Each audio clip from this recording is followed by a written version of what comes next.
دیکھیں میرے یہ دوست بیٹھ کے یہاں بحث کر رہے ہیں کہ جی ماں کے نام کا صدقہ جاریہ، ماں کے نام پہ ہاسپٹل، ماں کے نام پہ اسکول، مدرسہ، مسجد، پتہ نہیں کیا کیا ماں کے نام کیوں انہاں دے ابے مر گئے نے۔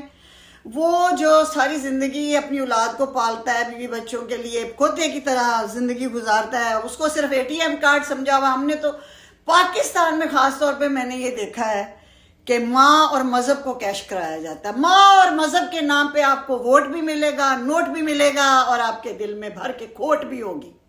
تو کیا ماں ہی ہوتی ہے، باپ نہیں ہوتا؟ میں نے مطلب خاص شوبز کی دنیا میں دیکھنے کہیں بھی کسی کے بھی انٹرویو پروفائل پڑھتی ہوں نا تو وہ یہ جی سنگل پیرنٹ صرف ماں ہوتی ہے اور ماں کے گن گائے جاتے ہیں۔ ماں مجھے سوچتی ہوں ان کے ابے کہاں گئے ہیں؟ اور جن کے واقعی جو ماں باپ بھی ہوتے ہیں وہ بھی ماں کے نام پہ ہی صدقہ جاریہ کرتے ہیں، ہسپتال بنا، سکول بنا، مدرسے بنا۔ دس از انفیئر، ٹھیک ہے؟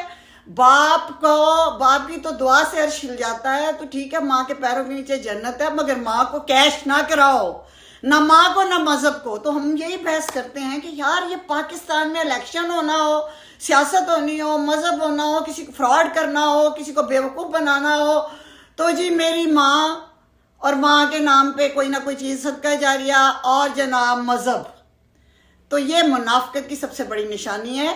آخر باپ بچوں کے لیے تو ماں باپ مائیں نفرتیں ڈال دے ڈائیورس کے بعد، کیا لڑائی میں ماں نفرتیں ڈال دے اولاد میں، لیکن اولاد کی ضرور پوچھ ہونی ہے اگلے جہاں میں کہ تم نے اپنے باپ کو جو ہے اس سے نفرت کیوں کی، اور جب تم نے صدقہ جاریہ کیا تو کی فرق پیندا سی جے ماں دے نال تو پیو دا نام ہی لکھ دیندا، والدین تو کیوں یہ ایک سوالیہ نشان میں چھوڑ رہی ہوں۔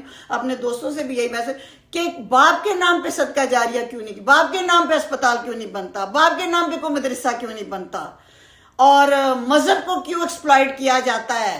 پیروں کو دیکھو، اللہ ماشاءاللہ، مولویوں کو تو چھوڑو، سیاست دانوں کو، اور تو اور جس کو جی اسلامی ٹچ تے پتر مرنا بھی جے، پھر نہ تانوں ماں نے پہچاننا ہے تے نہ ہی تانے مذہب نے پہچاننا ہے۔ منافقت نہ کام نہ کریا کرو، پلڑے کو بیلنس رکھو، یہ سارا عدلیہ ہی کر دیو۔